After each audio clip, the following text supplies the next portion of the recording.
La segunda comunicación en esta tarde de miércoles, no de miércoles, una tarde de miércoles. Sí, pero no tiene la culpa, pobre miércoles. En esta tarde de miércoles es con el licenciado en psicología Gastón Sal, un amigo personal y alguien muy conocido en nuestra ciudad y en la provincia, con el que queremos hablar sobre todas las consecuencias que está trayendo esta cuarentena que ya lleva más de 40 días. Gastón, ¿cómo estás? Muy buenas tardes. Sergio Verón y Yamila Ibarra, te saludamos desde Verdades Afiladas. ¿Cómo estás, Gastón? Buenas tardes. Hola Sergio, hola Yamila, un placer estar con ustedes compartiendo esta tarde-noche ya de miércoles. Sí. Para mí es un placer compartir con ustedes, charlar con ustedes. Tarde-noche, bien lo definís, ¿no? Porque llegamos a esta franja que no sabemos si es de tarde o si es de noche. Estamos perdidos todavía, no sabemos, decimos buenas tardes, decimos buenas noches. Bueno, Gastón, antes que nada, contarles, ¿no? También a la audiencia, tanto desde el canal digital de Libres para el Mundo como de FM Activa, desde la radio justamente. Gastón viene haciendo este último tiempo, ya hace un par de años, ¿no?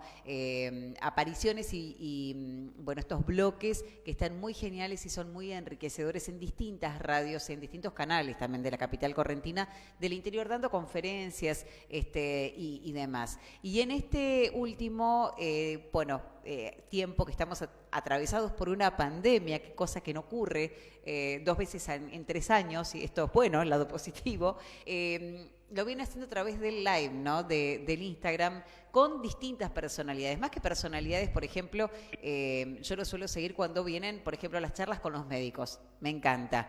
Hubo una de la semana pasada que la verdad es que lo disfruté un montón, con un cardiólogo, ¿no?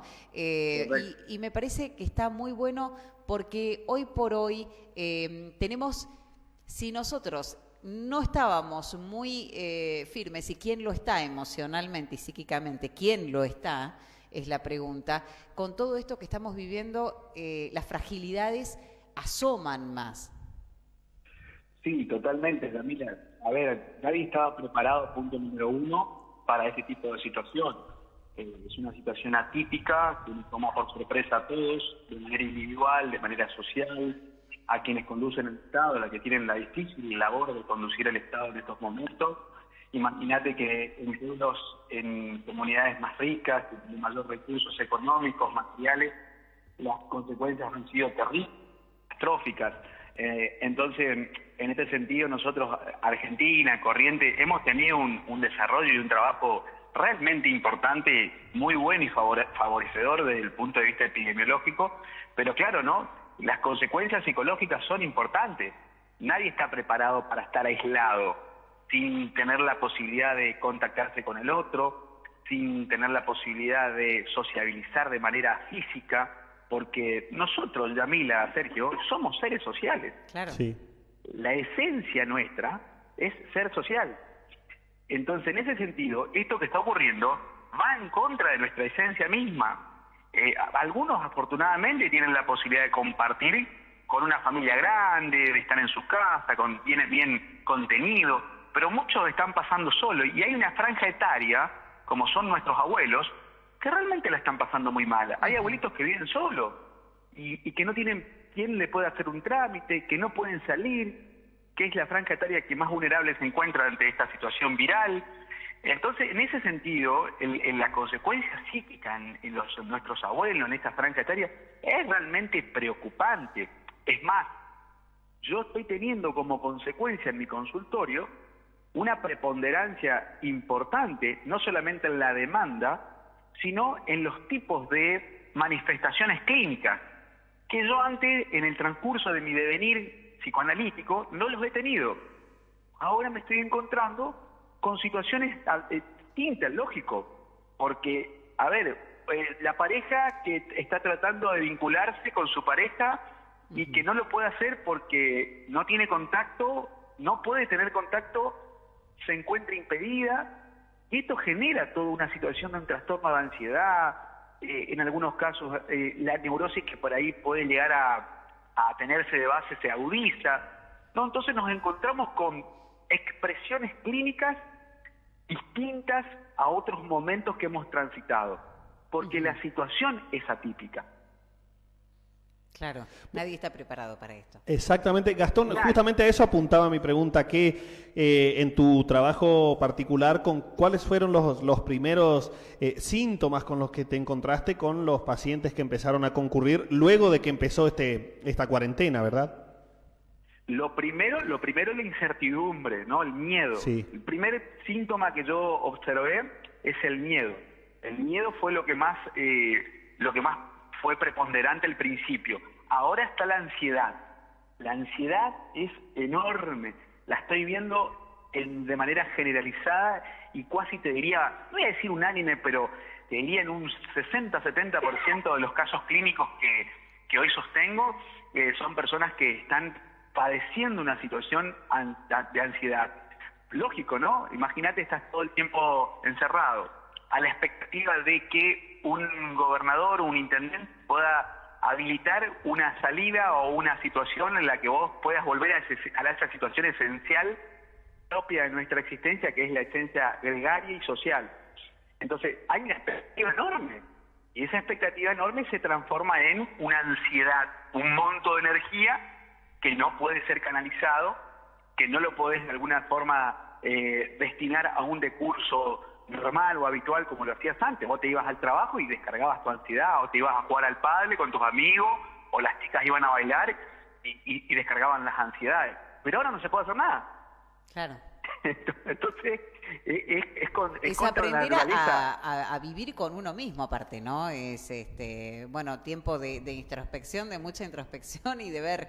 Pero además de todo esto, Gastón, lo que vos estabas hablando de la ansiedad y demás, acá hay una pregunta, ¿no? Dicen cómo manejar la ansiedad en los niños. Está el tema también de la convivencia. Sí. Porque este es el otro tema, ¿no? La convivencia. Los padres que no están acostumbrados a estar con sus niños las 24 horas, los niños que se ponen a veces un poquito intensos, los padres que por ahí ya de por sí vienen con sus mambos, ¿no? Y tienen que reaprender a convivir o a amar o a enseñar de otra manera, porque además también se suma el tema de la educación. Los chicos no están yendo a la escuela, entonces reciben el material a través de WhatsApp o como se pueda. Entonces los padres que no tienen esas herramientas didácticas tienen que sentarse con el chico, que tiene una carga de ansiedad enorme, al igual que los padres, que vienen con toda una situación de la que, por supuesto, si un adulto no sabe cómo manejarlo en determinado tiempo, un niño por allí un poco menos le ha cambiado la vida de la noche a la mañana y no sabe cuándo esto se termina, pero tampoco quiere volver a la escuela. Entonces son un montón de cosas, ¿no?, que se van sumando y que pueden llegar a complicar la convivencia o la armonía. Totalmente. De hecho, estamos en una situación crítica, así que por ahí es muy difícil hablar de armonía ante una situación externa tan desarmónica. Lógicamente que nos va a desarmonizar, pero a lo que señalaba Camila, el tema de qué hacer con esos chicos, cómo adaptarnos a esta situación al cual nosotros no estábamos acostumbrados. Lo que primero que tenemos que hacer es esto que dijiste vos al principio, la introspección personal, porque tenemos que primero nosotros individualmente asentarnos, adaptarnos para poder vehiculizar algo del orden de la mejor sociabilización, estrategias pedagógicas con tu hijo, mejor convivencia. La distensión individual es fundamental para que la distensión de la grupalidad que se está dando en un seno familiar se pueda producir. Porque si vos no estás bien, Yamila, si vos no te podés adaptar, individuo estoy hablando, ¿no? Individuo. Sí. Estamos en un problema, porque uno de los miembros de la familia que no esté bien individualmente va a atravesar el sistema completo, porque la familia es un sistema, y en eso es importante que las individualidades estén bien. Lógicamente, que en el día a día, en la convivencia, las individualidades también pueden ser incididas por los otros. Yo estoy bien y, por ejemplo, la que es mi pareja no está bien o mi hijo no está bien, entonces es importante primero trabajar sobre el individuo, y de ahí podemos llegar a trabajar sobre la familia con distintas estrategias que sean beneficiosas en esta pandemia, como por ejemplo que van no solamente de actividades educativas, sino también las actividades recreativas, porque acá el gran problema, Yamila, Sergio, es que los chicos, los adultos, no están pudiendo encontrar la recreación como mecanismo. Hay uno de las aristas más importantes que hemos perdido, que es la recreación, porque podés estudiar en tu casa, en la escuela, es un proceso psicológico que lo podés hacer y que de hecho lo hacías. Lo único que cambia es el lugar. Está bien, no es lo mismo el contacto, porque son tus padres, pero existen distintos mecanismos, como por ejemplo el Zoom, las clases virtuales, la tecnología que te acerca a esta cuestión pedagógica. El problema acá es la imposibilidad o la privación que tiene el ser humano ante el aislamiento de no poder recrearse, de no poder entretenerse, de no poder descargar esas energías, esos montos energéticos a través del deporte. Ahí es un problema que tenemos todos, y me incluyo, donde no podemos desplegar eso, porque cuando nosotros hablamos de salud mental, uno de los elementos más importantes de la salud mental es toda posibilidad que todo el ser humano tiene de desplegarse. Salud mental es un equivalente a desplegarse. Todo despliegue es estar sano mentalmente. Todo repliegue significa encierro, significa encerrarme en mí mismo, significa aislarme, es un problema de salud mental. Fíjate vos, en este concepto de salud mental, estamos en un problema de salud mental, socialmente hablando. Entonces, en este sentido, es importante encontrar algunas estrategias como para poder, aparte de hacer estos desarrollos académicos, didácticos, de mejorar la convivencia, de poder compartir una mesa gratamente y en armonía, el tema de la recreación. La recreación del papá, la mamá y del chico es lo que hace que esta situación sea mucho más afable, porque de caso contrario realmente se vuelve un estado de tensión constante, porque le agregas la productividad, le agregas la educación, y si no hay recreación, bueno, realmente es una bomba de tiempo, porque vos no te podés recrear, no te podés descargar, no podés hacer deporte, no podés hacer un montón de cosas, ¿no? Claro. Gastón, el mundo después de esto no va a ser el mismo en ningún ámbito. ¿Psicológicamente tampoco? Vos sabés que Sergio, yo te voy a ser honesto, te voy a ser lo más franco porque es lo que pienso. Yo creo que después de esto vamos a tener consecuencias psicológicas importantes en muchas personas para la resocialización. Pero una vez que pase un tiempo, yo creo que vamos a volver a una total normalidad, y te diría que el mundo va a volver a ser el mismo y con sus mismos componentes y con sus mismas falencias. Quizás habremos de aprender algunas cuestiones como hábitos de higiene, como nos ocurrió en la gripe A, sí, en una situación en la que hemos incorporado el alcohol en gel como parte de nuestra vida, y ahora yo creo que eso se vino a agudizar junto con la implementación y la utilización de las nuevas tecnologías. Pero al margen de eso, Sergio, yo no veo cambio drástico o paradigmático a consecuencia de esta pandemia. Es una humilde apreciación personal y profesional. Me gustaría por allí, Gastón, también que nosotros, o que te refirieras, ¿no?, sobre una situación que es, bueno, este último tiempo se vino evidenciando aún más todavía. Cuando más se empezó a hablar de esto, más salió, ¿no?, que es el tema de la violencia.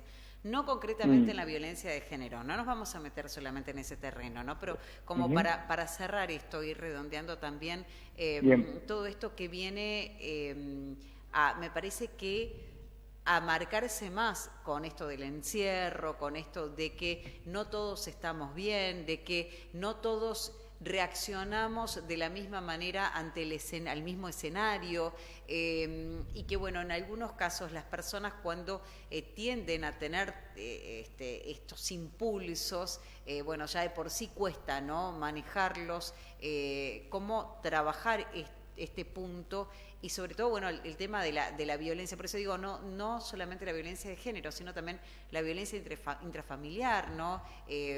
Claro.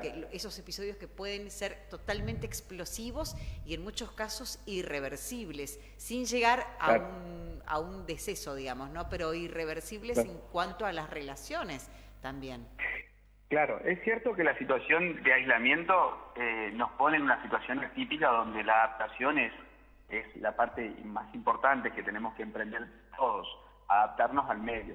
Es vamos a decir, es un don que tenemos los seres humanos en esto de la evolución humana, la capacidad de adaptarnos. Pero en esto hay personas que ante esta situación de aislamiento han sufrido situaciones, como vos bien lo señalás, críticas, en el sentido que el hecho de estar aislado, en esto de no poder adaptarse, se han vuelto violentas o han tenido situaciones de mucha tensión y de violencia.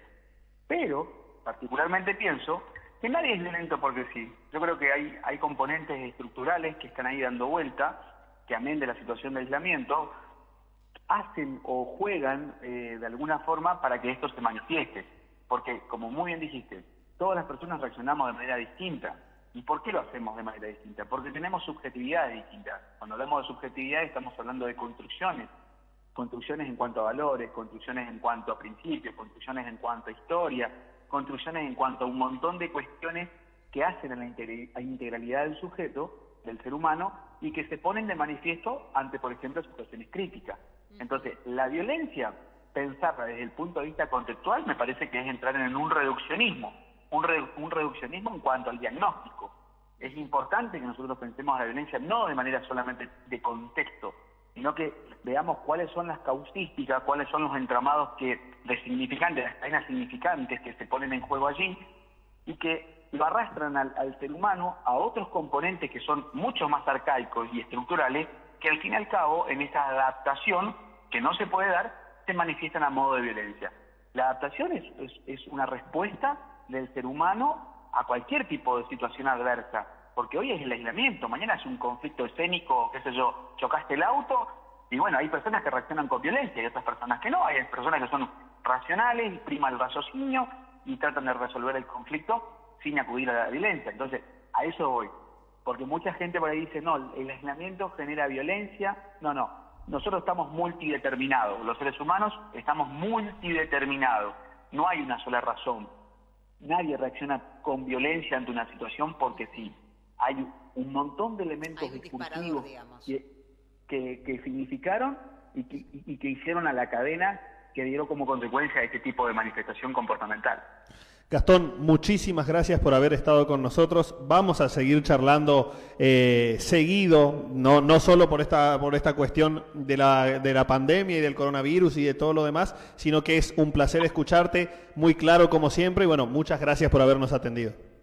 No, por favor, Acá, que para mí un placer, un gusto compartir con ustedes. Algún día, si me voy para libre, quizás me pego una vuelta por la radio de usted y compartimos el piso. Sí, sí, vas a ser muy bienvenido. Algún día, ya dentro de muy poco, ¿no? Esperemos que sí. Que se pueda viajar, sí. Sí. Vos sabés que hoy recibía un mensaje de tu papá, ¿no? Decía, de tal palo, tal astilla. El verdadero maestro es aquel que logra que su alumno lo supere, ¿no? Está muy bien preparado, ahora está haciendo un doctorado en la UBA. Se viene la revolución de los otoños. Queremos un poco de sol, ¿no? Carlos Sala. Sí, la verdad que ojalá que el año que viene pueda recibir de doctor en psicología y bueno, y ahí reiniciar, porque esto de actualizarse continúa, porque quiero hacer 2 postdoctorados más, porque mi tesis doctoral creo que tiene continuidad, no es una tesis que va a quedarse en un doctorado, y bueno, creo que la actualización es fundamental, ¿no? Sí. Gastón, muchísimas gracias y un abrazo enorme. Un abrazo enorme. Un abrazo, besos, chao. Chao.